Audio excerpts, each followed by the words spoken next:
So those of you who are like my age or older, and it's been a long time ago, you might remember the Reese's peanut butter cup promotional. Like, this is probably back in the 70s, maybe the 80s, right? Where someone's walking down the street with chocolate and someone else is walking down the street with peanut butter. I don't know who eats peanut butter, out of a jar walking down the street, but nonetheless, that was always the setup here. And of course, they'd run into each other and, oh, you got your peanut butter, my chocolate, etc. And they'd eat it and wait, this is great. This is fantastic. What a wonderful incident that we ran into each other. And they were always very silly commercials, and they were cute, and they really stuck into our mind. Those of you who, I see a couple of thumbs up out there. So I know some of you remember that ad campaign. I like to bring that up here because that's not really what we're doing.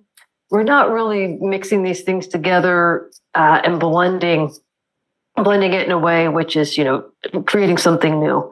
We want to be careful about that because these are evidence-based practices that have been tested and developed in very specific ways. And so we're not trying to create anything new, but we are noticing, though, and there's definitely some work out there that's written about this, about where do these things differ? Where might they come together? How might we be able to basically do some aspect of code switching? There's an article I refer to here by Osborne, where they're talking about being bilingual in different approaches and knowing that maybe this is a place right now where I can use some of my MI skills. Maybe this is a place right now where someone's moving into action and I might be doing, some more cognitive behavioral type of work, being able to have that sensibility. And this takes time to develop, to be sure, but I hope we can start to have a conversation. And this is a developmental process. There's a developmental process for sure. So it takes some time to kind of review and really understand these approaches. So I'm interested in your feedback, your ideas, your questions about this.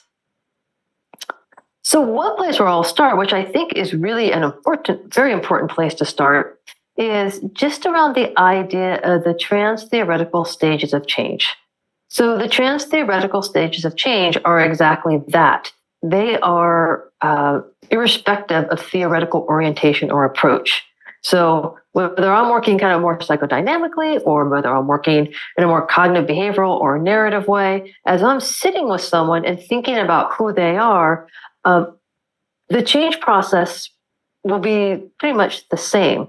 And what I might do with my theoretical orientation or my intervention or how I use that, might vary depending on that orientation, but I will still be responding to someone in a way, recognizing that they're in like a contemplation stage, they're ambivalent, or they're actively changing, or they're trying to maintain a particular behavior change, because that stays pretty much constant regardless of how I'm behaving, regardless of my theory. This is something that just appears to be an aspect of behavioral change.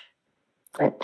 So let me just go over these really quickly because it's important, and I will be talking about stages of change a lot, including in the coming slides.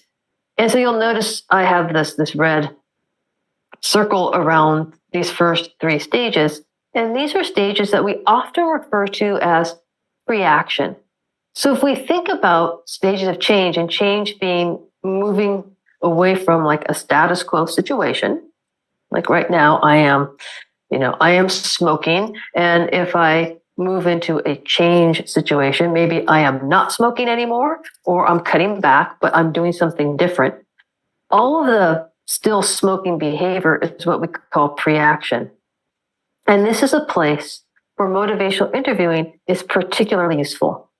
It's particularly useful because if I'm in pre-action, I'm not there yet. I might either not think that I have an issue, and that's what we often think about when we think about folks who are pre-contemplative. Right? Pre-contemplation is, I don't think I have a problem here. Go ahead and put in the chat box if you can come up with a word or a term that we have traditionally used for folks who have been pre-contemplative.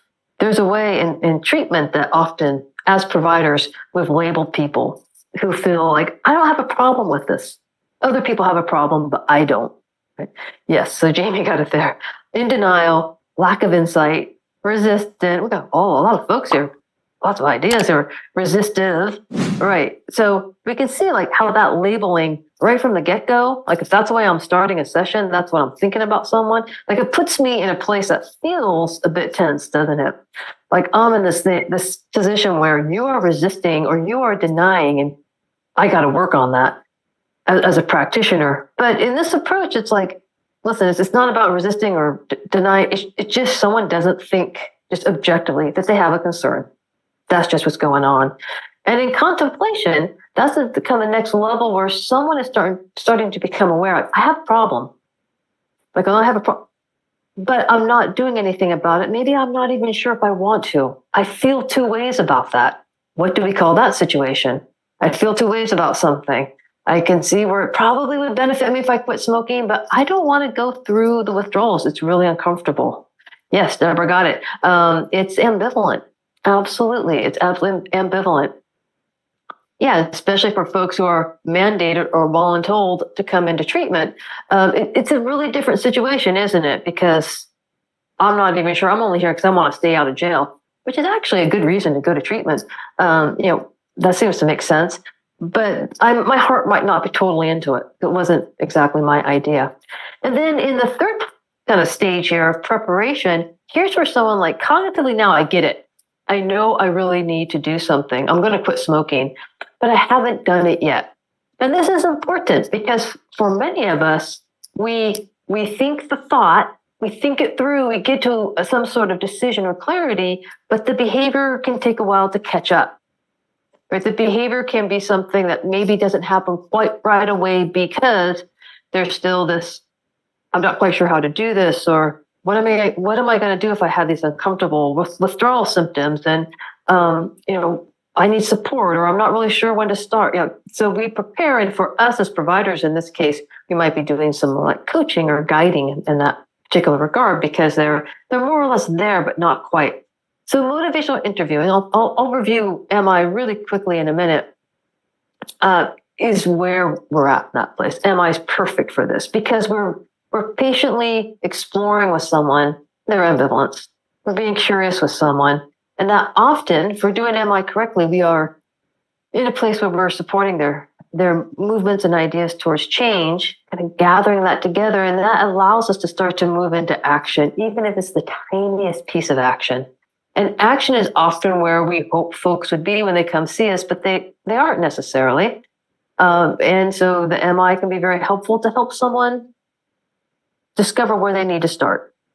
And then there's maintenance. Maintenance is this idea of being able to help people do exactly that, like maintain a behavior change over time. And it often is about helping folks adapt to or respond to their context. Right? If I'm going to maintain a behavior over time, I am going to need to manage my things that activate me, things that stress me out. I need to maybe deal differently with people in my community who might want me to smoke with them or what have you, get all these ideas. And then we have here, they just kind of put it in the circle, it's the idea of relapse. So we tend not to use that term anymore. I keep it very intentionally in here so I can do this, which is I kind of cross it out. And we talk more about the term as recurrence. Right? So generally, I think people find the idea of relapse, the way it's kind of come into our language, it feels more judgmental. I don't think it necessarily has to be, but that's the way it's been kind of taken in. So we talk about recurrence of a behavior, and it's natural. And in many models, including like cognitive behavioral and the dialectical behavior model, we would really consider a recurrence as a place of learning, right? As a place of being able to go back and look at like what happened. So many times folks might feel like if they've had a recurrence, like there's some sort of failure, like somehow I messed up. There's a lot of shame often associated with that in terms of behavior change. But I like to think about that as I talk about this in my book a bit, if you're interested in this, but this idea of what I call a fail. It's a first attempt in learning. And if we can think of it as learning as opposed to, you made a mistake, you failed, that can be a really important reframe. So I do spend this time kind of stopping here, even though I know I have a lot of material to cover. because these stages of change are really, really so important. Because if I have a sense of what stage of change someone's in, then I have a sense of where and how to start and how to maintain the conversations. If I find that there's a pushback, like I do feel like someone is not coming along with me, they don't want to do what I'm advising, then if I understand this model, like, you know what, they're not there yet. I am helping them look at their next step and maybe change, and they're still ambivalent. I need to slow down. I need to step back. They're not ready to do this exercise yet, right? As an example.